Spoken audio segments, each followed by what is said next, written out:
আমি জেলখানায় 3টা বছর থেকে দেখেছি অনেক মানুষ এখানে নিরপরাধ বিষয় কিছু জানেই না। হাজারো মামলার আয়ু ধরা খাবেন। যে দোষ যে লোকটা করে নাই আন্দাজে ওই দোষ তার উপরে চাপিয়ে দিয়ে মিথ্যা চার্জশিট দিয়ে জীবনটা নষ্ট করে দেয়। হয়তো এর সাথে আমার জমি জায়গা নিয়ে গন্ডগোল আছে, পারছি না, শেষে আমার 3 বছরের ছোট্ট একটা মেয়ে দিয়ে ওর নামে ধর্ষণ মামলা চালিয়ে 10 বছর জেলে রেখে দিলাম।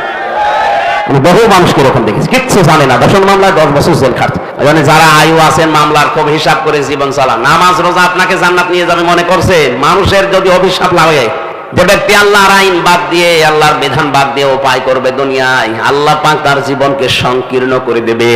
এদেশে আজ 1734 জন মানুষ মেন দায়িত্বে আছেন। এই 1734 জন মানুষ এরাই বেশি বেশি ইনকাম করছেন। আপনারা জামাহা ফাওয়া আর এগুলো সংরক্ষণ করার জন্য অনেকেই বেগম পাড়া পর্যন্ত বানাচ্ছে। কিয়ামতের ওই কঠিন ময়দান যেদিন শুরু হবে, মানুষ নিজেকে বাঁচাতে সর্বপ্রথম তার সন্তান আল্লাহকে দিয়ে দেবে। বলবে, মাবুদ আমার এই ছেলে মেয়ে দিয়ে দিলাম, তুমি আমাকে মুক্তি দাও। আমরা হাদিসে পড়েছি জান্নাতে যাবে বেশিরভাগ সহজ সরল এবং গরিব মানুষ, সেগুলো এর রংপুর বিভাগে বেশি। এরা এত সহজ সরল বিড়ি খাওয়া ছাড়া কিচ্ছু জানে না। না খাবে না, ওটা আর কি বলবো, এই অভ্যাস আছে রংপুর বিভাগের, ছেড়ে দিলেই ভালো। 2 নম্বরে গরিব মানুষ এই বিভাগে বেশি। বাংলাদেশের অন্যান্য বিভাগের চাইতে ময়মনসিংহ এবং রংপুরে 2 বিভাগে গরিব মানুষের সংখ্যা বেশি। আর নবীজি জানিয়েছেন জান্নাতে যাবে ধনীদের চাইতে 500 বছর আগে গরিব মানুষ। সুতরাং আমরা এদিকে তাকিয়ে আনন্দিত যে আমরা ওদের আগে চট্টগ্রাম, সিলেট, ঢাকা এই সমস্ত মানুষদের চাইতে রংপুর, ময়মনসিংহ এই বিভাগের মানুষগুলো নবীর এই কথা অনুযায়ী আমরা যদি একটু আমল করতে পারি 500 বছর আগে জান্নাতে যেতে পারবো ইনশাআল্লাহ। 500 বছর মানে 1, 2, 3 করে আমরা যেভাবে গণনা করি, 50 আলফা সানা মিম্মা তাউদ্দুন, মরণের পরে এক একটা দিন শুরু হবে এই দুনিয়ার গণনা হিসাবে 50,000 বছরের মতো লম্বা। এই হিসাবে 500 বছর আপনি হিসাব করেন, ক্যালকুলেটর নষ্ট হয়ে যাবে। সুতরাং বিশাল সুযোগ দুনিয়ায় কষ্টের মাধ্যমে হলো আল্লাহ যে আখেরাতে আমাদেরকে দান করবেন। নবীর এই কথা আমরা 100% বিশ্বাস করি নাকি? বলেন বলুন। সুতরাং 100% বিশ্বাসের উপরে আমরা এই মনে করে আজকে বাড়ি যাব যে আল্লাহ আমাদেরকে ধনীদের চাইতে যেন 500 বছর আগে আখেরাতের যে হিসাব এ অনুযায়ী যেন জান্নাতে পৌঁছিয়ে দেন। বলেন আমিন। নবীজি জানিয়েছেন মান ক্বালা বিহি সাদাকা, যারা কোরআন দিয়ে কথা বলে দুনিয়ায় এরা সত্য কথা বলে। সুতরাং আজকের এই ময়দান থেকে সিদ্ধান্ত নিয়ে বাড়ি যাওয়া লাগবে যে কোরআন ছাড়া অন্য কোন বিষয়ের কথা আমরা শুনতে চাই না আর বিশ্বাসও করি না। আমান আমিলা বিহি উজিরা, যারা কোরআন দিয়ে আমল করে তাদের পুরস্কার আল্লাহ নিজে দেবেন। আজকে আমরা কোরআনের 7টা আমলের কথা এখান থেকে শুনে যাব। 500 আমল আছে কোরআনে। কত? আজকে 7টার মতো আলোচনা করব ইনশাআল্লাহ। আল্লাহ যেন পুরস্কার আমাদেরকে নিজের হাতে দান করেন। আমান হাকামা বিহি আদালা, যারা কোরআন দিয়ে বিচার করে এরা ন্যায় বিচার কায়েম করে। আমান দাআ ইলাইহি হাদা, যে ব্যক্তি কোরআন দিয়ে মানুষকে ডাকে আল্লাহ তাকে হেদায়েতের উপরে রাখে। তাহলে হেদায়েতের উপরে থাকতে গেলে বড় জুব্বা গায়ে দিয়ে পাগড়ি মাথায় দিয়ে শুধু তসবিহ হাতে নিয়ে থাকলে হেদায়েতের উপরে থাকা যায় না। হেদায়েতের উপরে থাকতে গেলে কোরআন দিয়ে মানুষকে ডাকা লাগে। কথা বুঝতেছেন? তাহলে আজকে থেকে টার্গেট নেওয়া লাগবে। আমরা ডাকতে হলে কে দিয়ে ডাকবো? পরবর্তী কথাটা আরো মারাত্মক। ফাকাদ হুদিয়া ইলা সিরাতিন মুস্তাকিম, নবীজি বলেন কেউ যদি কোরআনের ডাকে সাড়া দিতে পারে আল্লাহ তাকেও সরল সহজ জান্নাতের পথ নসিব করে দেবে। সুতরাং আমি হেদায়েতের উপরে থাকার নিয়তে কোরআন দিয়ে আজকে ডাক দেব, আর আপনি জান্নাতের পথ পাওয়ার জন্য কোরআনের ডাকে সাড়া দেবেন। তাহলে আজকের মাহফিল সাকসেস হবে ইনশাআল্লাহ। বিশ্বনবী জানিয়েছেন মান কারাআল কুরআনা ফাস্তাযহারাহু ফাহাল্লা হালালাহু ওয়া হারামা হারামাহু আদখালাহুল্লাহুল জান্নাহ ওয়া শাফাআহু ফি আশারাতিন মিন আহলি বাইতিহি কুল্লুহুম ক্বাদ ওয়াজাবাত লাহুন নার। তিরমিজি শরীফের হাদিস। হযরত আবু হুরায়রা রাদিয়াল্লাহু তাআলা আনহু বলেন বিশ্ব নবী নিজে জানিয়েছেন যে ব্যক্তি কোরআন পড়ে, কি করে? এটা কিন্তু ক্লাস চলছে, 1 ঘন্টার একটা ক্লাস হবে এখানে, কোরআনের ক্লাস। কিসের ক্লাস? ছাত্রের মতো জবাব দেবেন, অন্তত যেন উপর ক্লাসে ওঠা যায়। আমরা এমন ছাত্র এখানে হব না যে ছিলাম 5-এ এমন পরীক্ষা দিয়েছি নামিয়ে দিয়েছে 2। এরকম অনেক ছাত্র আছে। এক ছাত্র এসে কাঁদছিল বাবার কাছে। বাবা বলছে, কি কাঁদো কেন? ছেলের কান্না থামে না, ডাক দিয়ে বলে, কি কাঁদো কেন? পরীক্ষার রেজাল্ট দিয়েছে। পরীক্ষার রেজাল্ট দিয়েছে তো ভালো জিনিস, পাস করেছো না ফেল করেছো? বলছে, আব্বা পাস করলে ফেল করলেও তো একটা কথা ছিল, ছিলাম 5-এ নামিয়ে দিয়েছে 3। আমরা যেন এরকম ছাত্র না হই, আমরা এরকম ছাত্র হব। আজকে একটা ক্লাসে 5-এ থাকলে যেন অন্তত 7-এ ওঠা যায়। আমি কিন্তু 6 পড়ি নাই, 5 পড়ি একবারে 7-এ। আমরা এমন ছাত্র আজকে এখান থেকে 1 ঘন্টায় তৈরি হব। আমরা 5-এ যারা আছি আমরা যেন 1 ক্লাস ডেমিয়ে 1 ক্লাস বাদ দিয়ে 7-এ 8-এ উঠতে পারি ইনশাআল্লাহ। যে ব্যক্তি কোরআন পড়ে, এই যে কারা, এই শব্দটা পড়া কোরআন শরীফের ভেতরে আল্লাহ 3টি শব্দ দিয়েছেন কোরআন পড়ার ব্যাপারে, কারা, রাতালা, তালাওয়া। যারা অভিধান বোঝে কোরআনের তাদের দেখবেন অভিধানে লেখা আছে, কেউ যদি কোরআন পড়তে চায় তার শর্ত 4টা লাগবে। কয়টা? 1 নম্বরে কেউ যদি কোরআন পড়তে চায় সে যেন শুদ্ধ করে পড়ে, অশুদ্ধ পড়লে কোরআন আবার বরদোয়া দেবে। যেন আজকের এই ময়দান থেকে আমরা শুধু এসেছি তা না, সিদ্ধান্ত নিয়ে বাড়ি যাব, মরণের আগে হলেও কোরআন শুদ্ধ করে আমরা পড়তে চাই, নারী হোক আর পুরুষ হোক। খায়রুকুম মান তাআল্লামাল কোরআন ওয়া আল্লামা। পৃথিবীতে শ্রেষ্ঠ মানুষ ওইটা নবীর দৃষ্টিতে যে ব্যক্তি কোরআন শরীফ পড়ে এবং মানুষকে পড়ায়। আমরা এই 2টা যে কোনো একটাই থাকতে চাই, হয় পড়বো না পড়াবো। 2 নাম্বার শর্ত হচ্ছে কোরআন শুধু পড়লেই শুদ্ধ করে হবে না, এটাকে বুঝতে হবে। আর আমি যতটুকু জানি বাংলাদেশে রংপুর, খুলনা এই সমস্ত বিভাগের মানুষগুলো কোরআন বোঝার ব্যাপারে একটু অনীহা, এরা বোঝেও কম, বোঝার চেষ্টাও কম এদের। যে আন্তর্জাতিক কম্পিটিশন যেগুলো হয় দেখেন, রংপুর, খুলনা এই সমস্ত বিভাগের ছেলেমেয়েরা চান্স পায় না, পায় সব চট্টগ্রাম, সিলেট, ঢাকা এই সমস্ত জায়গা। এই জন্য আমরা আরো এগিয়ে যাব কোরআন বোঝার ব্যাপারে। 3 নম্বরে কোরআন শুধু বুঝলেই হবে না, যেখান থেকে বুঝবেন যতটুকু ওইটাই প্র্যাকটিক্যাল লাইফে বাস্তব জীবনে সেট করার চেষ্টা চালাতে হবে। ওই সময় থেকে আমি বসে বসে পড়ছি, ওয়ালা ইয়াহুদ্দু আলা তুআমিল মিসকিন। আল্লাহ তাআলা বলেন, হে নবী, কিয়ামত বিশ্বাস করে না কারা জানেন? নবীজি বললেন, কই আমার কাছে যারা আছে সব তো মনে হয় কিয়ামতে বিশ্বাসী। বিশ্ব নবী বলেন, না, কিয়ামত বিশ্বাস করে না ওই মানুষগুলো যারা এতিমের গলায় ধাক্কা দেয় আর মিসকিনকে খাবার তো দেয় না, খাবারের জন্য উৎসাহ দেয় না। আপনি নিজে বসে বসে পড়ছেন, ওয়ালা ইয়াহুদ্দু আলা তুআমিল মিসকিন, আর এতিম মিসকিন একজন এসেছে আপনার দ্বারে যে কিছু দেন। আপনার উচিত ছিল এই আয়াতের আমল করা, কোরআন শরীফ বন্ধ করে অন্তত সাধ্য অনুযায়ী তাকে কিছু দেওয়া, তাহলে এটা কোরআনে কারিম পড়ার হক আদায় হতো। আর আপনি পড়েই গেলেন সওয়াব পাওয়ার জন্য, ওদিকে ওই লোকটা না খেয়ে আছে 2 দিন, না আপনার পড়ার কোনো গুরুত্ব নেই, লাভ হবে না। এজন্য শর্ত হচ্ছে যেটা যখন পড়বেন ওইটা ওই জায়গা থেকে যেন বাস্তব জীবনে সেট করা যায়, এই সিদ্ধান্ত নিয়ে মাঠে নেমে পড়া। 4 নম্বরে আমি যেটা পড়ি এটা যেন মানুষকে আমি মানাতে পারি, সেই পরিবেশ তৈরি করার জন্য চেষ্টা চালানো। এ কথা বলার পরে আল্লাহর নবী জানিয়েছেন, ফাস্তাযহারাহু। যারা আরবি গ্রামার বোঝে শব্দটা কত ওয়েট, কত ওজন আপনি টের পাচ্ছেন? 99টা অর্থ আছে এজহার শব্দের। এজহার মানে দাঁড় করানো, এজহার মানে স্পষ্ট করা, এজহার মানে প্রকাশ করা, এজহার মানে কায়েম করা, এজহার মানে বিজয় করা। তার মানে কোরআন যে পড়ে এবং কোরআনকে বিজয় করার জন্য দুনিয়ায় চেষ্টা চালায়, আমাদের জীবনের টার্গেটই এইটা, যেন কোরআন এ দেশে বিজয়ী হয়। কারণ আমরা এই কোরআনের মালিক না, আমরা কোরআনের কামলা, খাদেম। আমরা কি এর মালিক নাকি? এর মালিক কে? আমরা খাদেম, কামলা। এই যে জমিনটা এর মালিক আমি না, একজন মালিক আছে। আমাদের মতো 5-6 জনকে যদি জমির মালিক বলে আপনারা ধান লাগান, এখানে বিকাল 5টার সময় বেতন দিয়ে দেব। আমরা সারাদিন ধান লাগাচ্ছি, 10 মিনিট আগে 5-6 জন মস্তান মোটরসাইকেল নিয়ে এসে বলছে ধান লাগানো যাবে না, যা লাগিয়েছেন সব তুলে ফেলে। আমরা বলবো, ভাই এ ধানও আমাদের না, এ জমিও আমাদের না, আপনারা ধান তুলে ফেলবেন না কি করবেন, আর 10 মিনিট পরে শুরু করেন, কারণ আমরা বেতনটা নিয়ে নেই। কথা বলেন না কেন? বেতনটা পেয়ে গেলে আমাদের কাজ শেষ। এই জমির মালিক আমরা না, ধানের মালিক আমরা না। আপনারা ধান তুলে ফেলবেন না বাড়ি নিয়ে যাবেন, যা করবেন, কিন্তু 10 মিনিট পর। কারণ এই 10 মিনিট আগে ধান তুলে ফেললে বারে মালিক আমাদের বেতন দেবে? বেতন তো দেবে না, তার জমি নষ্ট করার জন্য আরো জরিমানা নেবে।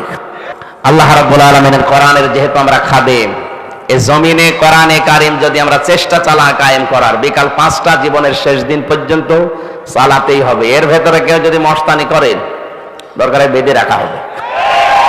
যদি মারামারি করা লাগে হবে, যদি হাতাহাতি হয় হবে, যদি দাঁত ফেলে দেওয়া লাগে তাও দেব। যদি কারণ আমার বেতন দরকার, আমার বেতনের নাম কি? জান্নাত। বলেন বলেন। ওইটা পাওয়ার জন্য বাধা আমি দিতে আপনাকে বলি নাই, বারবার বলছি। আর 10 মিনিট পরে তোলেন। এখন জমির মালিক যিনি, উনি যদি এসে দেখে মস্তানরা এরপরও জোর করে তুলে ফেলছে, আমার মনে হয় জমির মালিক যদি ওই সময় কিছু না বলে, মনে করতে হবে উনি একেবারে দুর্বল, এই জন্য কিছু বলছে না। না না, যদি সামনাসামনি কিছু না বলে, মালিকের তো একেবারে কিছু নেই তা না। এত বড় জমির মালিক, তার কিছু নেই? বিভিন্ন জায়গায় তার হাত আছে। মস্তানরা যেন মনে করে এখন যদি সরাসরি আমাদের কিছু না বলে, এ মালিক যদি গোপনে বিভিন্ন রকমের হাত দিয়ে আমাদেরকে ধরে, বাপ বলার সময়ও দেবে না।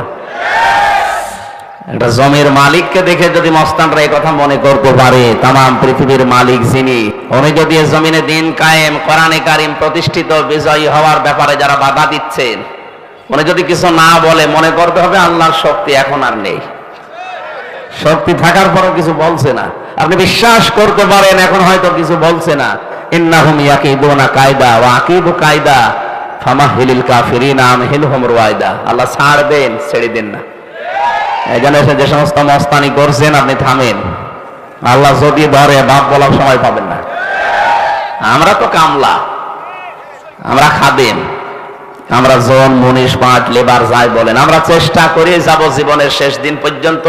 কায়েম হলে ভালো, না হলেও অসুবিধা নেই, আমাদের বেতন আছে।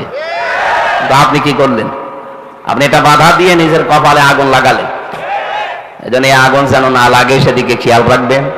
ফাসতাজহারাহু, যে ব্যক্তি কোরআনকে বিজয়ী করার জন্য দুনিয়ায় চেষ্টা চালাবে, আদখালাহুল্লাহুল জান্নাহ। এর আগে 2টা শব্দ ছিল, ফাহাল্লা হালালাহু ওয়া হারামা হারামাহু। কেন? ইজহার করার পরে, বিজয়ী করার পরে আল্লাহ হালাল হারামের কথা নবীজি বললেন কেন?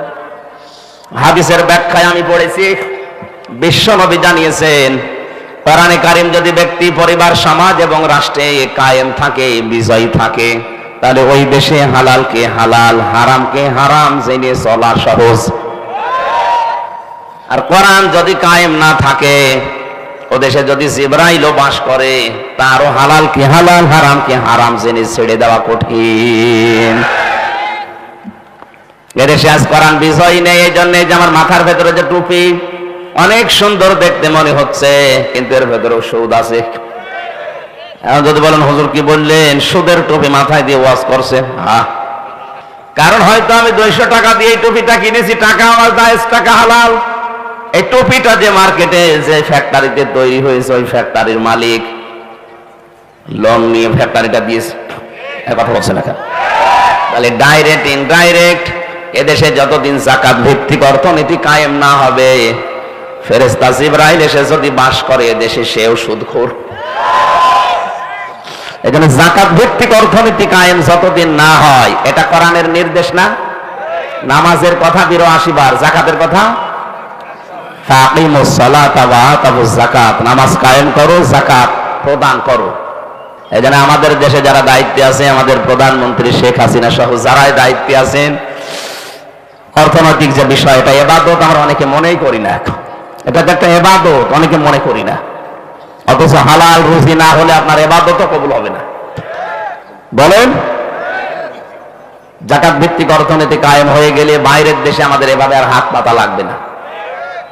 বিভিন্ন ব্যাংকে যে টাকাগুলো পড়ে আছে, এই টাকাগুলো যদি সরকার কালেক্ট করে যাকাতের মাধ্যমে, এককালীন দানের মাধ্যমে, এদেশে 3 বছর পরে যাকাত নেওয়ার জন্য মাইকে ঘোষণা দেওয়া মানুষ পাওয়া যাবে না। এটা জরিপ এসেছে, আমি বানিয়ে বলছি না। এখানে কোরআন যদি আমরা ইজহার করার, প্রতিষ্ঠিত করার, কায়েম করার চেষ্টা চালাই, এদেশে হালালকে হালাল জেনে মেনে নেওয়া সহজ হবে, আর হারামকে হারাম জেনে মেনে নেওয়া সহজ হবে। আদখালাহুল্লাহুল জান্নাহ, আল্লাহর নবী বলেন, তখন তাকে আল্লাহ জান্নাতে প্রবেশ করিয়ে দিয়েছে, না দেবে? তো এখানে কথা ছিল আদখালাহুল্লাহুল জান্নাহ, আল্লাহ তাকে জান্নাতে দিয়েছে না দেবে? কেন? তো মানুষ তো এখন আমরা মারা যায়নি, জান্নাতে দিল কি করি? হাদিসের টিকায় পড়েছি, কোন মানুষ যদি সত্যিই কোরআনে কারিমকে কায়েম অবস্থায় পায়, বিজয়ী অবস্থায় পায়, প্রতিষ্ঠিত অবস্থায় পায়, তাহলে ওই দেশে এমন একটা পরিবেশ কায়েম হবে যেন মিনি জান্নাত হয়ে যাবে। ওই দেশে বসবাস করা আর জান্নাতে বসবাস করা একই মনে হবে। আর কথার ওজন টের পাচ্ছেন? আশফাআহু ফি আশারাতিন মিন আহলি বাইতিহি কুল্লুহুম ক্বাদ ওয়াজাবাত লাহুন নার। তাকে সুপারিশ করার জন্য যোগ্যতা তাকে আল্লাহ দান করবেন এমন 10 জনের ব্যাপারে তার পরিবারস্থ লোকদের, যাদের জন্য জাহান্নামের সিদ্ধান্ত হয়ে গিয়েছিল, শুধুমাত্র কোরআনের ইজ্জতে মহান আল্লাহ তার সুপারিশ গ্রহণ করে তাদের জান্নাতে ঢুকিয়ে দেবেন। এই কোরআন পড়ার জন্য, শোনার জন্য, বোঝার জন্য, মানার জন্য আমরা এসেছি। সেখান থেকে 6666টি আয়াতের মাত্র কয়েকটা আয়াত আমরা পড়েছি সূরা মাআরিজ থেকে। তাফসীরুল কোরআন মাহফিল লেখা আছে, তাফসীর আকারে আমরা কথা বলবো ইনশাআল্লাহ। আমার আজকের আলোচনার বিষয় হচ্ছে মুক্তিপণ। কি বললাম? বলেন না কেন? মুক্তিপণ শব্দ শুনেই কেমন ভয় ভয় লাগছে না? অনেককে ধরে নিয়ে যায় তখন মুক্তিপণ দাবি করে। যে সমস্ত সাগর এলাকা, নদী এলাকায় যারা মাছ ধরতে যায়, এদেরকে জলদস্যু যারা আছে, ডাকাত যারা আছে, গুম করে ধরে নিয়ে যায়। যে পরিবারের কাছে খবর দেয় যে ছেড়ে দিতে পারি, মুক্তিপণ দেওয়া লাগবে। কি দেওয়া লাগবে? কোরআনে কারিমে এই শব্দটাকে আল্লাহ কোট করেছেন, মুক্তিপণ। এই যে মানুষটাকে ধরে নিয়ে গেল, তার পরিবারস্থ লোকদের অবস্থা কি হয়? আল্লাহ বলেন কিয়ামতের কঠিন ময়দান এমন ভাবে তৈরি করব, মানুষ মুক্তিপণ দিয়ে বাঁচার জন্য কি কি দিতে চাইবে সেইগুলো আমি উল্লেখ করলাম। আল্লাহ রাব্বুল আলামিন বলেন, ইউবাসসিরুনাহুম ইয়াবাদুল মুজরিমু লাউ ইয়াফতাদি মিন আযাবি ইয়াউমিদিন বিবানি। কিয়ামতের এই কঠিন ময়দান যেদিন শুরু হবে, মানুষ নিজেকে বাঁচাতে সর্বপ্রথম তার সন্তান আল্লাহকে দিয়ে দেবে। বলবে, মাবুদ আমার এই ছেলে মেয়ে দিয়ে দিলাম, তুমি আমাকে মুক্তি দাও। আয়াতটা পড়ার পরে আমি সিদ্ধান্ত নিয়েছিলাম, আল্লাহ এই কথা কেমন ভাবে বলল? মুক্তিপণ হিসাবে সন্তানের নাম প্রথম কেন দিলেন? আমারও 2টা মেয়ে আছে, একটা 10 বছর, একটা 4 বছর। ছোটটা আমি জেলে যাওয়ার আগে 1 বছর রেখে গিয়েছিলাম, এখন ওর বয়স 4 বছর। ওর প্রতি আমার যে দুর্বলতা, যে ভালোবাসা, আর ও আমাকে যেভাবে ভালোবাসে, আমি তো বাস্তবে ওর দিকে তাকিয়ে মাঝে মাঝে চিন্তা করি, তামাম বাংলাদেশ যদি কেউ বলে দিয়ে দিলাম, ফারিহাকে দিয়ে দেন, আমার দ্বারা সম্ভব না। আমি সন্তান হিসাবে তাকে এতটুকু ভালোবাসার কারণে যদি বাংলাদেশ লিখে দিলে ওকে আমি দিতে না চাই, যদিও দেওয়া সম্ভব, কিন্তু দিতে আমার মন চাচ্ছে না। কিয়ামতের ওই কঠিন ময়দানে আল্লাহ বলেন, ফারিহাকে পর্যন্ত হামজা বলবে, আল্লাহ এটাও দিয়ে দিলাম, নেন, আমারে বাঁচান। কোরআনে কারীম জানিয়েছে, ফাকাইফা তাত্তাকুনা ইন কাফারতুম ইয়াউমা ইয়াজআলুল ওয়িলদানা শিবা। সূরা মুজাম্মিলের ভেতরে আল্লাহ ঘোষণা দিয়েছেন, এমন সালসালা অবস্থা তৈরি হবে, যুবক মানুষ বৃদ্ধ হয়ে যাবে। মেয়র সাহেবের দাড়ি এমনিতে বাতাসে থেকে গেছে, এক কথা বলে না কেন? 63 বছর বয়স চলছে লোকটার, এ বয়সে এসে দাড়ি পেকেছে। কয়, আমার তো 33 বছর, আমার তো দাড়ি পাকে না। তার মানে দাড়ি পাকতে বয়স লেগেছে কত? কমপক্ষে 63 বছর। আমি একটা যুবক মানুষ, আল্লাহ বলেন কিয়ামতে এমন কঠিন জালজালা অবস্থা পয়দা করব, হামজার মতো 33 বছরের যুবক, মোস্তফা সাহেবের মতো 63 বছরের বুড়ো হয়ে যাবে। আমি কথাগুলো খুব নরমাল বলছি তা না, একটু ভাবেন তো হৃদয় দিয়ে, কি অবস্থা আল্লাহ বানাবেন। আল্লাহ পাক বলেন, সন্তান হওয়ার জন্য মেয়েদের লজ্জা স্থান লাগে, কিয়ামতের কঠিন ময়দানে লজ্জা স্থান লাগবে না, পেট ফেটে বের হয়ে যাবে। আমি রংপুর বিভাগে আয়াতটা পড়লাম এই জন্যে, কারণ এই সহজ সরল মানুষকে ধোঁকা দিয়ে বোকা বানিয়ে অনেকে আজ বিভিন্ন পীর শব্দ নিয়ে ব্যবসা করে খাচ্ছে। কোরআনে কারীম জানিয়েছে, ইয়াউমা ইয়াফিরুল মারউ মিন আখিহি ওয়া উম্মিহি ওয়া আবিহি ওয়া সাহিবাতিহি ওয়া বানিহি। কিয়ামতের সর্বপ্রথম মানুষের এই বিপদের মুহূর্তে তার কাছ থেকে পালিয়ে যাবে তার আপন ভাই। কে? আমরা বাংলাদেশে যত কঠিন অবস্থায় থাকি না কেন, ভাই বোনের ছোটকালের যে সম্পর্ক, এটা যাদের আছে তারা জানে কত মধুর সম্পর্ক ভাই বোনের, কত আপন সম্পর্ক ভাই বোনের। যদিও ছোটবেলায় এক অন্যের সাথে মারামারি গন্ডগোল ঝগড়া করে, বিয়ের সময় যদি বোন বিয়ে হয়ে যায়, ভাই এত শক্ত থাকার পরও কেঁদে ফেলে। আল্লাহ বলেন কিয়ামতে এই বোন ভাইকে দেখলে পালাবে, ভাই ভাইকে দেখলে সর্বপ্রথম দৌড় দেবে, আস্তে আস্তে দৌড়াবে না। ইয়াফিরু শব্দের শাব্দিক অর্থ মাজা তুলে দৌড় দেওয়া। পুলিশ তাড়লে মানুষ যেভাবে দৌড়ায়, বাঘে তাড়লে যেভাবে দৌড়ায়, কিয়ামতে আপনার আপন ভাই ওইভাবে দৌড়াবে। 2 নম্বরে মায়ের নাম দিয়েছেন আল্লাহ, 3 নম্বরে বাবার নাম দিয়েছেন, এরপরে স্ত্রীর নাম, সন্তানের নাম, বন্ধু বান্ধবীর নাম, এরপরে নেতা নেত্রীর নাম। রংপুরবাসী বিবেক খাটান, বুদ্ধি খাটান, মাথা খাটান। তো যে 7 জনের নাম বললাম, এগুলো তো সব বানালাম নাকি? কোরআনে কারিমের সূরা আবাসার ভেতরে আল্লাহ পরিচয়গুলো তুলে দিলেন যে তোর থেকে সর্বপ্রথম পালাবে তোর ভাই, তোর মা, তোর বাবা, তোর স্ত্রী, তোর সন্তান, তোর বন্ধু বান্ধবী, তোর নেতা খেতা। আমরা জানি দুনিয়ায় মানুষ বিপদে পড়লে এই শ্রেণীর মানুষগুলো এগিয়ে আসে, অথচ আল্লাহ বলছেন কিয়ামতের আগে পালাবে। কি মনে হয় আপনার, এরা যদি আগে পালিয়ে যায়? আমার তো কোরআন সামনে নিয়ে বিশ্বাস হয়েছে কিয়ামতে অনেক পীর সাহেব বলবে আল্লাহ আমি পীরই ছিলাম না। হ্যাঁ বলবে, বলবে আল্লাহ আমি পীরই ছিলাম না, মরিদ পাবো কোথায়? আন্দাজ আমার পীর বলে। এখানে কারো উপরে ভরসা করে কোনো লাভ নেই। কিয়ামতে আপনাকে আল্লাহর দরবারে একা একা হাজির হওয়া লাগবে, কেউ আপনার আগে পরে থাকবে না। কিয়ামত একেবারে স্রেফ একা একা থাকবেন। ওয়া কুল্লুহুম আতিহি ইয়াউমাল কিয়ামাতি ফারদা। আল্লাহ পাক বলেন কিয়ামতে প্রতিটি মানুষকে আমার সামনে দাঁড় করাবো স্রেফ একা একা। কয়জন করি? ও হামজা, আপনাকে একা দাঁড় করানো হবে মালিকের সামনে। ফাইযা নুফিখা ফিস সূরি ফালা আনসাবা বাইনাহুম ইয়াওমাইযিন ওয়া লা ইয়াতাসালুন। সিংহায় ফুৎকার দেওয়ার সঙ্গে সঙ্গে যত সম্পর্ক আছে, রাজনৈতিক সম্পর্ক বলেন, রক্তের সম্পর্ক বলেন, আত্মীয়তার সম্পর্ক বলেন, যত রকমের সম্পর্ক, নসবের বহুবচন আনসাব, একটা সম্পর্ক আল্লাহর বাকি রাখবে না, সব কাট হয়ে যাবে। আপনজন দেখলেই মানুষ সব দৌড়াবে, পালাবে আগে। আল্লাহ পাক বলেন ওয়ালা ইয়াসালু হামিমুন হামিমা। সেদিন বন্ধু বন্ধুর সম্পর্কে কোনো প্রশ্ন জিজ্ঞাসা করবে না, যেটা আমার বন্ধু ছিল। ইউবাসসারুনাহুম, যদিও তাদের সামনাসামনি হাজির করা হবে। যতগুলো মানুষকে আল্লাহ বলেন মানুষ আমার কাছে মুক্তিপণ হিসাবে দিতে চাইবে বাঁচার জন্য, তার সর্বপ্রথম আমি নাম দিয়েছি সাহিবাতিহি। প্রথমে সন্তান আদি, এরপরে তার স্ত্রীকে বলবে আল্লাহ দিয়ে দিলাম, ওয়াখিহি তার ভাইকে দিয়ে দেবে, ওয়াফাসিলাতিহি আল্লাতী তুযী তার জ্ঞাতি গোষ্ঠী, যাদের কাছে সে রাজনৈতিক আশ্রয় পেত, সামাজিক পারিবারিক আশ্রয় পেত, এই মানুষগুলোকে বলবে আল্লাহ এদেরও দিয়ে দিলাম। কথাটা এত সহজ মনে হচ্ছে আপনার, কত কঠিন অবস্থায় পড়লে মানুষ এই বিষয়গুলো সব দিতে চায়, আপনি নিজে ভাবেন। এবার পরের কথা আরো কঠিন। ওমান ফিল আরদি জামিআ, আল্লাহ বলেন শুধু সন্তান আদি, বউ, ভাই আর জ্ঞাতি গোষ্ঠী না, দুনিয়ায় যত কিছুর মালিক ছিল, অস্থায়ী অস্থায়ী, সব বলবে আল্লাহ আমি দিয়ে দিলাম। ফাম্মা ইউজি, এরপরও তুমি আমারে বাঁচাও, আমাকে মুক্তি দাও।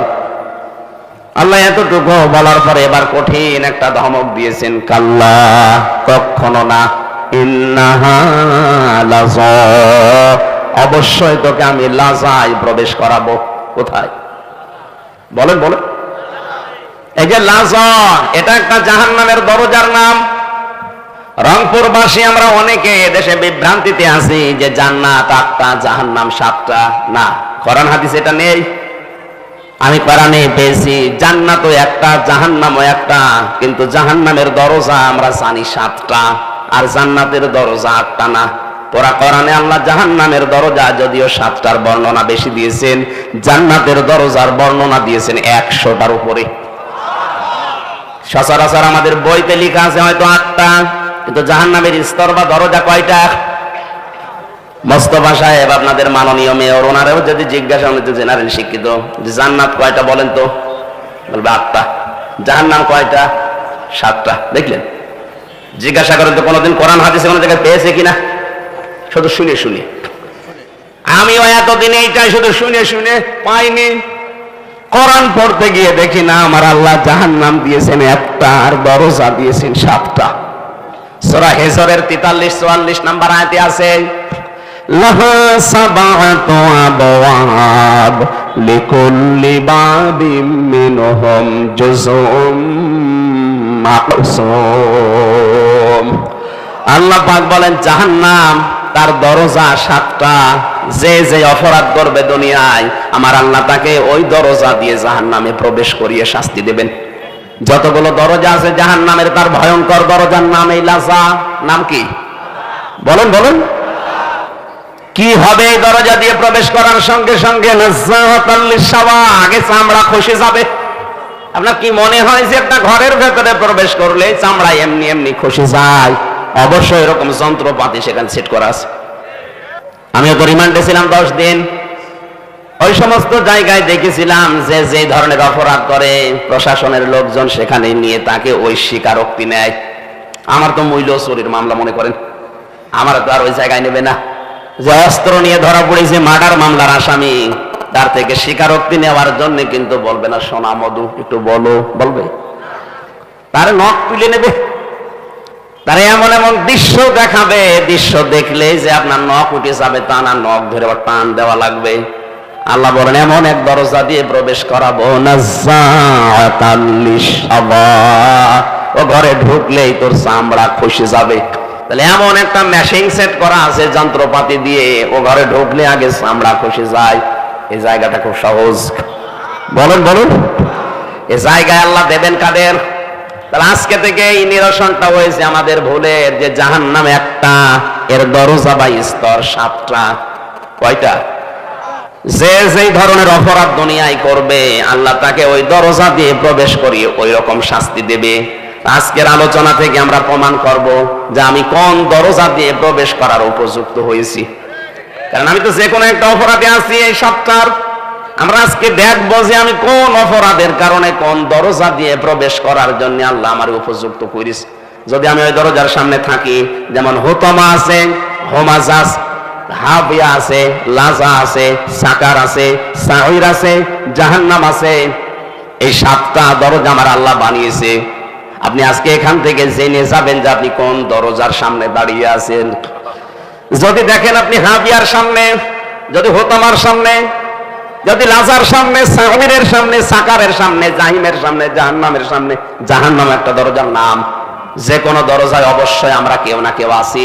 যদি থাকি, আজকের আলোচনার শেষে ওই দরজা থেকে এক দৌড়ে আমরা জান্নাতের 100টা দরজা আছে, যে কোনো দরজায় প্রবেশ করব ইনশাআল্লাহ। আজকে আমার রাতের আলোচনা আছে মাওলানা সিরাজুল ইসলাম ফারুকী ভাইয়ের, এর রাজারহাট পরিগ্রাম, রাজারহাট, রাত 9টা থেকে 11টা পর্যন্ত। ওখানে আমি জান্নাতের 100টা স্তরের কথা বলার চেষ্টা চালাবো, যে কয়টা পারি। আজকে জাহান্নামের স্তরগুলো বলছি, খুব মনোযোগ দিয়ে শুনবেন যে আপনি কোন দরজায় দাঁড়িয়ে আছেন। জাহান্নামের লাজা নামক যে দরজা, এখান দিয়ে প্রবেশ করার জন্য আল্লাহ রাব্বুল আলামিন 2টা গুণ বিশিষ্ট মানুষের নাম দিয়েছেন।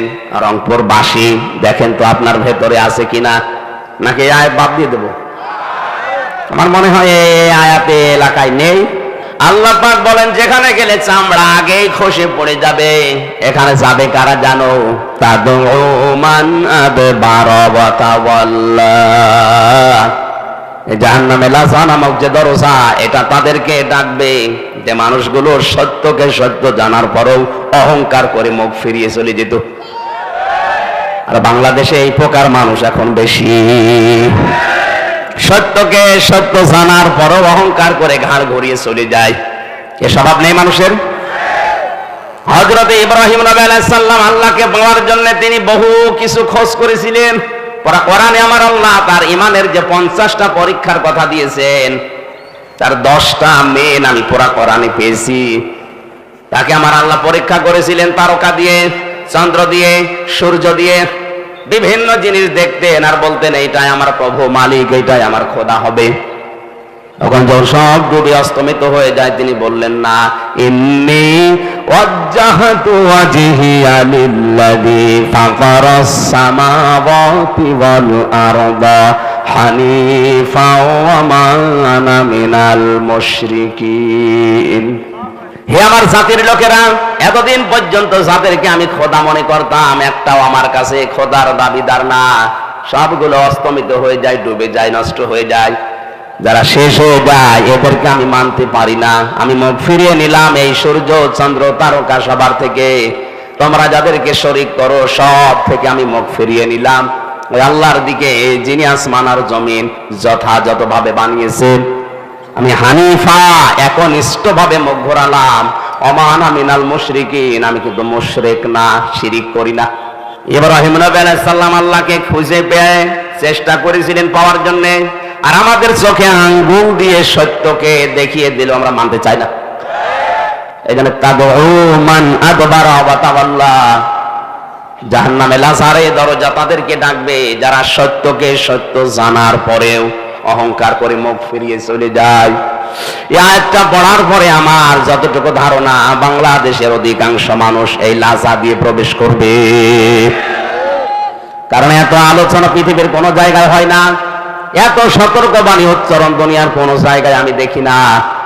এত করে চোখে আঙ্গুল দিয়ে দেখিয়ে দেয়, এরপরও আপনি মানতে চান না, আপনার অহংকার বৃদ্ধি আরো বাড়ে। তাহলে মনে হচ্ছে যে এক নাম্বারটা পাওয়া যাচ্ছে, কথা বলেন না কেন? 2 নাম্বার কি? যারা মাল সম্পদ জমা করে আর সংরক্ষণ করার জন্য চেষ্টা চালিয়ে যায়। রংপুরবাসী পৃথিবীর কোন সম্পদ স্থায়ী না।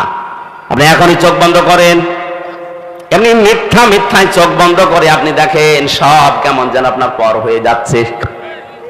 আর আপনি মাল সম্পদ বৈধ অবৈধ নিয়ে কোন রাস্তা দিয়ে আসে তাও দেখা দেখি নিয়ে আপনি জমা করতে আসেন, সব সময় এটা কি করে সংরক্ষণ করা যায় চেষ্টা করে যাচ্ছেন।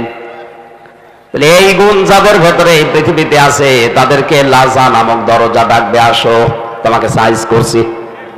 ভেতরে ঢুকিয়ে নিয়ে আগে চামড়া খসিয়ে ফেলবে। বলেন নাউজুবিল্লাহ। গুণ পেলাম কয়টা? বাংলাদেশে দ্বিতীয় গুণের মানুষ আমরা এখন অহরহ দেখতে পাচ্ছি, বৈধনে অবৈধনে খালি জমা করে আর সংরক্ষণ কি করে করা যায়। যারা অবৈধভাবে ইনকাম করছেন 2টা ক্ষতি হবে তাদের। 1 নম্বরে ওই সম্পদ আপনাকে আল্লাহ ভোগ করতে দেবে না, এটা তো আমি বানালাম নাকি? সূরা তাহা 16 নম্বর পারা 19 নম্বর পৃষ্ঠার 13 নম্বর লাইনের 124 নম্বর আয়াতে আছে, ওমান আ'রাদা আন যিকরি ফাইন্না লাহু মাঈশাতান দানকা ওয়া নাহশুরুহু ইয়াওমাল কিয়ামাতি আ'মা। যে ব্যক্তি আল্লাহর আইন বাদ দিয়ে, আল্লাহর বিধান বাদ দিয়ে উপায় করবে দুনিয়ায়, আল্লাহ পাক তার জীবনকে সংকীর্ণ করে দেবে। এদেশে আজ 1734 জন মানুষ মেন দায়িত্বে আছে, তাদের জন্য বলছি, কারণ এটা রেকর্ড হচ্ছে, কালকে সারা দুনিয়া ছড়িয়ে যাবে। এই 1734 জন মানুষ এরাই বেশি বেশি ইনকাম করছেন। আপনারা জামাহা ফাওয়া আর এগুলো সংরক্ষণ করার জন্য অনেকেই বেগম পাড়া পর্যন্ত বানাচ্ছে। ওই মোস্তফা সাহেবের তো বেগম পাড়া নেই, আছে? যারা আজ অবৈধ বৈধ দেখা দেখি নেই কামাই করছেন, শুধু এই যে দঙ্কা শব্দ আল্লাহ কোরআনে খেলা করার জন্য দিয়েছে তা না, আপনার জীবনের আয় উন্নতিতে আল্লাহ কোনো বরকত রাখবে না। কোরআনের আয়াত আপনি 100 ভাগ বিশ্বাস করেন তো? সুতরাং আমরা এখনই সতর্ক হব, এই লাজা নামক দরজা দিয়ে গেলে আল্লাহ ছেড়ে দিচ্ছে না, আগে চামড়া খসিয়ে ফেলবে, এরপরে শাস্তি শুরু হবে। যারা অবৈধভাবে আজ টাকা পয়সা ইনকাম করে পাহাড় পর্যন্ত তৈরি করে ফেলছেন আর সংরক্ষণ করার জন্য বিভিন্ন লাইন অবলম্বন করছেন, বৈধ অবৈধ দেখা দেখি নেই যে এটা টিকিয়ে রাখা লাগবে। আল্লাহ পাক বলেন দুনিয়ার জীবন তো সংকীর্ণ করে দেবই, ময়দানে মাহশারে যেদিন তোরে তুলবো চোখ দেব না, অন্ধ করে তুলবো। ক্বালা রাব্বি লিমা হাশারতানি আ'মা ওয়া ক্বাদ কুনতু বাসীরা। লোকটা তখন বলবে, মাবুদ আমার তো চোখ ছিল, আজকে আমি অন্ধ, একটু চোখ দাও, একটু আদম নবী দেখবো। কোন নবী? একটু আদম নবী কেমন ছিল, 60 হাত লম্বা ছিল, 36 হাত মোটা ছিল, একটু দেখবো কেমন লাগে। আল্লাহ ধমক দেবেন ওই সময়। কোরআনে কারীম বলেছে ক্বালা কাযালিকা তাতকা আয়াতুনা ফানাসিতাহা ওয়া কাযালিকাল ইয়াউমা তুনসা। এই নাফরমান, তোর কাছে আমার আয়াতগুলো এইভাবে গিয়েছিল, জানার পরে যেভাবে ভুলেছিলে, আজকের এই কঠিন ময়দানে আমি আল্লাহ তোরে ভুলে গেলাম। তাফসিরে ফি জিলালিল কোরআনে মুফাসসির লিখেছেন, আল্লাহ শুধু ধমক দিয়ে শেষ করবেন না, আল্লাহ পাক বলবেন তুই যে আমার বান্দা ছিলি, তুই যে আমার বান্দি ছিলি, তোর নাম হামজা ছিল, তোর নাম রহিমা ছিল, কোনদিন আমার এই কুদরতের জবানে তোর নাম আমি আর উচ্চারণ করব না।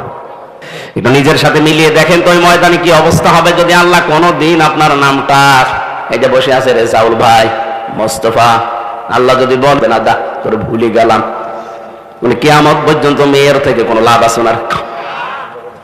ময়দানে মাহশারে, ওই কঠিন ময়দানে আল্লাহ যদি বলে হামজা যা তোরে আমি মাফ করে দিলাম, আমি যদি সারা জীবন জেলখানায় কাটাই তাও আমার জীবন সফল।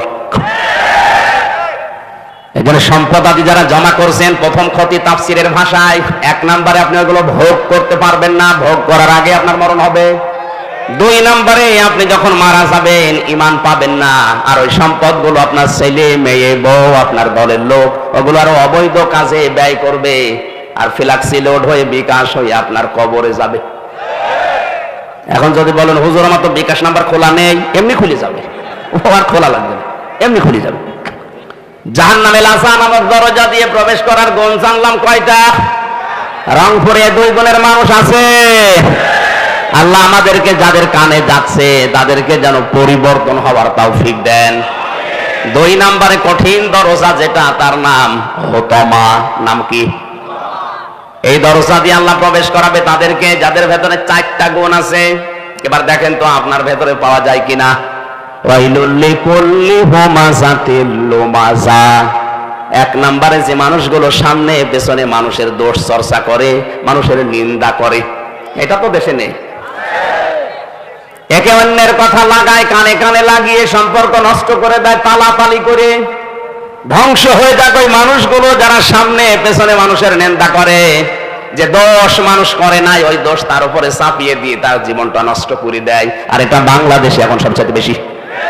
কিচ্ছু জানি না, আন্দাজে এক দোষ আমার উপরে চাপিয়ে আমার জীবনটা জাহান্নাম বানিয়ে দিল। কথা বলছেন না? আর এটা মেয়েদের ভেতরে বেশি। ওরা এক জায়গায় বসলে শুধু দোষ চর্চা করে। সম্মানিতা মা বোনেরা মনে করছেন হুজুর আমাদের শত্রু না, আমি আপনাদের ভালোবাসি। জাহান্নামে হোতমা নামক দরজা দিয়ে যেন যাওয়া না লাগে, এখনই থেমে যান।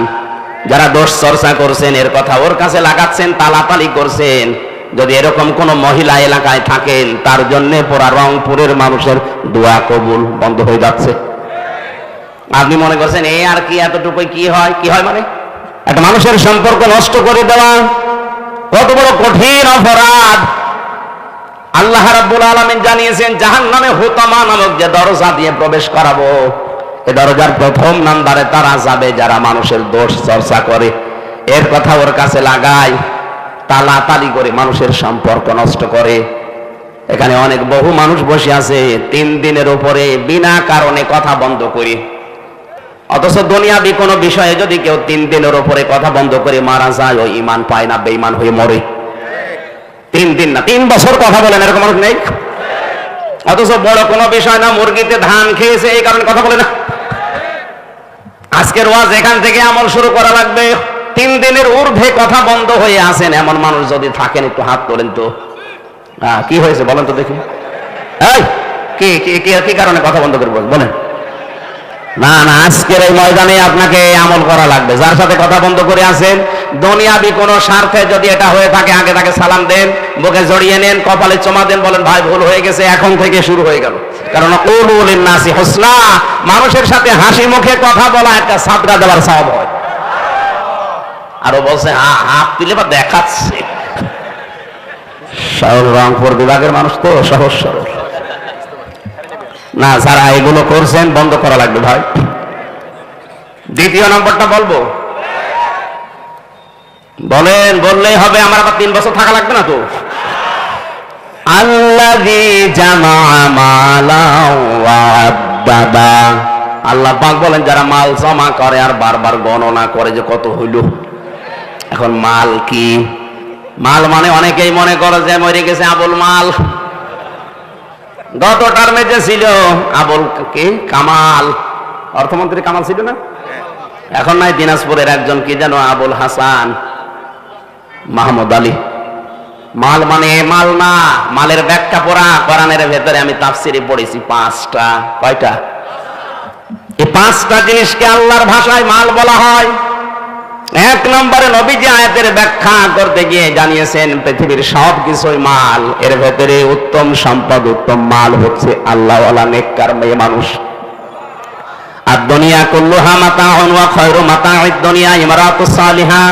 পৃথিবীর সব কিছুই মাল সম্পদ, এর ভেতরে উত্তম সম্পদ হচ্ছে আল্লাহর দৃষ্টিতে রাসূলের দৃষ্টিতে আল্লাহওয়ালা মেয়ে মানুষ। এখন আল্লাহওয়ালা মেয়ে মানুষ কোনটা? এই দেশে আমরা অনেকেই মনে করি বড় বোরকা পরে আছে, কালো, 5 ওয়াক্ত নামাজ পড়ে, রোজা রাখে, এগুলো আল্লাহওয়ালা না। আল্লাহওয়ালা হওয়ার জন্য, নেককার হওয়ার জন্য 4টা গুণ লাগবে মেয়েদের।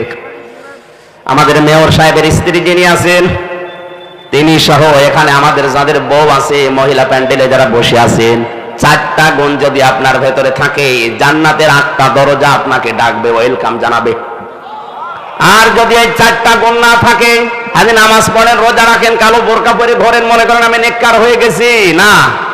তিরমিজি শরীফের হাদিস, 1 নম্বরে ওইটা নেককার মহিলা স্বামী যখন বাইরে থেকে বাড়িতে আসবে দুনিয়ার সব কাজ বাদ দিয়ে স্বামীকে সময় দেবে। এরকম মহিলা তখন ঘরে ঘরে না। এই যে সবাই বলছে নাই, তার মানে রংপুরে সমস্যা আছে। 2 নম্বরে স্বামী যেটা পছন্দ করে ওটা যদি জায়েজ হয়, আপনার জীবন থাকতে ওটা মেনে নেওয়া লাগবে। ও কথা বলে না কেন? আমি নিজে স্বামী, যত স্বামী এখানে বসে আছে প্রতিটি স্বামী চাই বিয়ের পরে আমার মা বাবা যেন আমার সাথে সংসারে থাকে। কিন্তু আমি যতদূর জানি বাংলাদেশের 100টার প্রায় 98টা মহিলা এটা চায় না। নাকি বেশি বলে ফেললাম? ওই যে জ্বালানা দিয়ে শুনতেছে, জ্বালানা বন্ধ করেন, জ্বালানা দিয়ে শুনতেছে, আমল করার খোঁজ নেই। আমার মা বাবা আমার সাথে থাকবে, আর ও বলে না। আরে নিজের মা বাবা হলে কোনোদিন আলাদা করে দিতে পারতো? আজ থানার ওসি, এই যে উপজেলা চেয়ারম্যান, ইউনিয়নের চেয়ারম্যান, মেয়র, এসব বিচার করতে করতে জীবন শেষ হয়ে গেল। প্রতিদিন কত বিচার খালি এই করা লাগে। এই যে বৃদ্ধাশ্রম বানিয়েছে, কি খেলা করার জন্য বানিয়েছে? কিছুদিন আগে একটা ভিডিও ঘুরছিল, 6টা ছেলে মেয়ে, লোকটার বউ মারা গেছে অনেক আগে, লোকটার বয়স 95 বছরের উপরে, 6টা ছেলে মেয়ে, সব হায়ার এডুকেটেড, সব অনার্স মাস্টার্স করা, 4টা ছেলে 2টা মেয়ে, সব ভাই বোন মিলে জায়গা জমিগুলো নিজেদের নামে লিখে নিয়ে শেষ পর্যন্ত লোকটাকে রাস্তায় ছেড়ে দিয়েছে। 95 বছর বয়স লোকটা, দেখেন কিছুদিন পরে পড়বে আর মরবে, ড্রেনে পড়ে মরে থাকবে, কুকুরের খাবার হবে। এক কথা বলছে না কেন? সম্মানিত মা বোনেরা, যদি উত্তম সম্পদ হতে চান দুনিয়ায়, শ্বশুর শাশুড়িকে নিজের মা বাবার মতো মনে করা শুরু করেন। আরে ভাই, আমি তো নিজে একটা জামাই, কোরআন শরীফ আমি হাতে না মাথায় নিয়ে বলতে পারি। আমরা জামাইরা যেভাবে শ্বশুর শাশুড়িকে নজরে দেখি, বউগুলো যদি ওই নজরে আমাদের মা বাবাকে দেখতো, বাংলাদেশে কোনো সন্তান আলাদা হইতো না।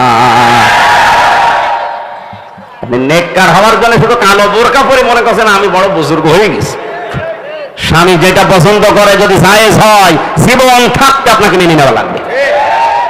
3 নম্বরে নেককার হওয়ার জন্য গুণ দিয়েছেন আল্লাহর নবী, স্বামী যখন বাইরে যাবে তার সম্পদ এবং তার সন্তানকে আপনি ইসলামের দিকে রাখবেন। স্বামী বাইরে চলে যায়, আপনি সারাদিন বসে বসে সিরিয়াল দেখেন, আর ওগুলো সব জীবনে মিলায়। জানি হবে কটকটি আর মেয়ে হবে কিরণমালা। না, আপনার সম্পদ এবং সন্তান, স্বামী গেছে বাইরে, তো এগুলো হেফাজত করে ইসলামের দিকে রাখবেন, এটা নেককার মহিলার গুণ। 4 নম্বরে স্বামী যখন বাড়িতে আসবে তাকে খুশি করার জন্য সাজগোজ করা। আল্লাহ মেয়েদের এই 4টা গুণ অর্জন করার তৌফিক দিন, আমিন। মালের 2 নম্বর ব্যাখ্যা হচ্ছে চেয়ার, ক্ষমতার চেয়ার। 3 নম্বর ব্যাখ্যা অস্ত্র শস্ত্র। 4 নম্বর ব্যাখ্যা সম্পদ। 5 নম্বর ব্যাখ্যা প্রভাব প্রতিপত্তি। এগুলো যারা জমা করে রাখে আর মনে করে এগুলো কোনোদিন হাতছাড়া হবে না, ইহসাবু আন্না মালাহু আখলাদা, আল্লাহ বলেন কাল্লা, কখনো না, লাউম বাজান্না ফিল হুতামা, তোকে হুতামা দিয়ে প্রবেশ করাবো। কোন জায়গায়? ওমা আদরাকা মাল হুতামা, নবী আপনি জানেন এটা কি? নারুল্লাহিল মুকাদা, এটা আল্লাহর জ্বালানো আগুন, আল্লাহ নিজে আগুন জ্বালিয়েছে। এর 7টা বর্ণনা আল্লাহ কোরআনে দিয়েছেন, আমি তো 2টা বললাম। যারা সত্যকে সত্য জানার পরে মুখ ফিরিয়ে চলে, যারা সম্পদ জমা করে রাখে আর বারবার সংরক্ষণ করার জন্য বিভিন্ন পন্থা অবলম্বন করে। 2 নম্বরে যে মানুষগুলো সামনে পেছনে মানুষের গীবত করে, মানুষের দোষ চর্চা করে, যে দোষ যে লোকটা করে নাই আন্দাজে ওই দোষ তার উপরে চাপিয়ে দিয়ে মিথ্যা আশ্বাস দিয়ে জীবনটা নষ্ট করে দেয়। এরকম মানুষ দেশে নেই।